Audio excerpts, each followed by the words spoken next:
તો કેમ છો બધા મિત્રો? મજામાં? હવે હું ને રાહુલભાઈ છે ને બે બપોરે અહીંયા મંદિરે આવી ગયા હતા માતાજીના દર્શન કરવા. જોકે રોજ બપોરે હું ને રાહુલ અહીંયા જ બે બેઠા હોય, કેમ કે અમને બેન કોઈ હાચવતું નથી. બરાબર ને? હા, અમને બેન કોઈ હાચવતું નથી એટલે અમે હે ને બપોરે ડાયરેક્ટ જમીન અલગ અહીંયા વહી આવીએ. જમતા તો નથી નહીં ભાઈ?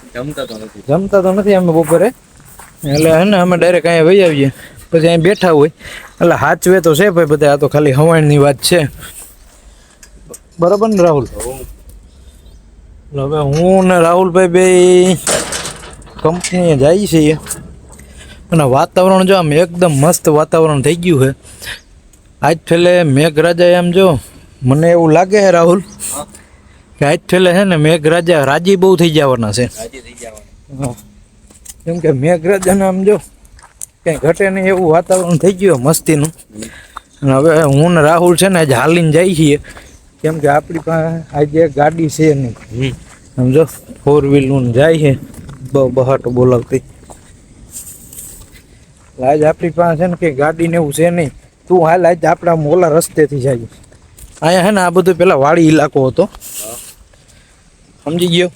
પછી આ ઇન્ડસ્ટ્રીયલ એરિયો થઈ ગયો. આજે સવારમાં સાપ નીકળો તો, પણ હવે એનો વિડીયો મેં બનાવ્યો છે, પણ હવે એનો વિડીયો છે ને સોશિયલ મીડિયામાં નખાય નહીં. હું કેમ કે આપને એની પૂરી માહિતી ના હોય ને આપણે એમાં બધું બોલતા હોય કે ઝેરી સાપ છે, આમ છે, બિનઝેરી છે, એવી આપણે બધી માહિતી ના હોય એટલે આપણે એ વિડીયો સોશિયલ મીડિયામાં અપલોડ ના કરીએ. કે જ્યાં લગન આપણે પૂરી માહિતી ના હોય ને ત્યાં લગન આપણે કોઈને ખોટી માહિતી ફેલાવવી એ નકામું છે. અને હવે હું રાહુલ જો અહીંથી જઈએ, આ બધું છે ને જ્યાં તમારે જ્યાં લગન નજર જાય ને ત્યાં લગન, એટલે એટલું બધું તો કંઈ અહીંયા દેખાતું નથી. પણ આ બધી ઠેકાણે છે ને કંપની થઈ ગઈ. પેલા બધી અહીંયા છે ને ખેતરા વિસ્તાર જ હતો, આખો જમીન. અને અત્યારે આ સાપ ને એવું બધું નીકળે એનું કારણ એક જ છે કે અહીંયા પહેલાં ખેતર વિસ્તાર હતો, પછી હવે આ ઇન્ડસ્ટ્રીયલ એરિયો થઈ ગયો છે. એટલે હું એને ક્યાંક રહેવું તો ખરા ને. પ્રકૃતિ એની રીતના કામ કરતી હોય, માણસો એની રીતના કામ કરતું હોય, એટલે સાપ ને એવું અત્યારે નીકળવું એ સ્વાભાવિક વસ્તુ છે. કેમ કે જમીનની અંદર ગરમી એવડી થાય કે આપણે માણસ ઘરની અંદર નથી રહી શકતો, તો એ લોકો તો જમીનની અંદર કેમ રહી શકે? એટલે પ્રકૃતિનું કામ કરતી હોય, આપણે આપણું કામ કરવાનું. કંઈ એવું નીકળે તો એને એના રસ્તે જવા દેવાનું, આપણે આપણા રસ્તે હાલતું થઈ જવાનું. આ જો અહીંયા કૂવો છે, અહીંયા બધા ખેતર હતા, આ કૂવો છે. આવા તો અહીંયા ઘણા કૂવા છે. જાય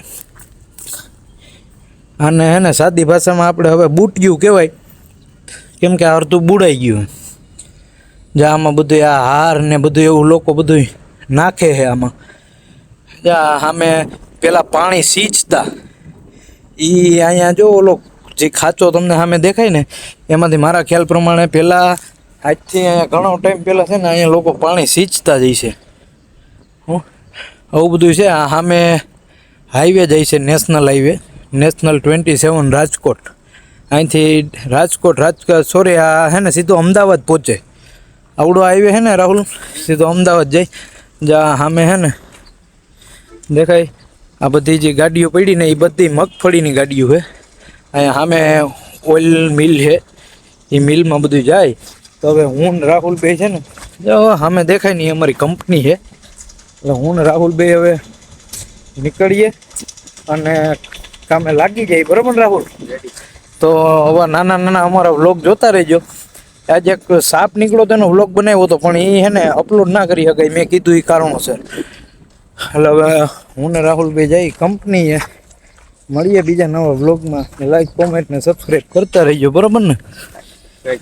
સીતારામ.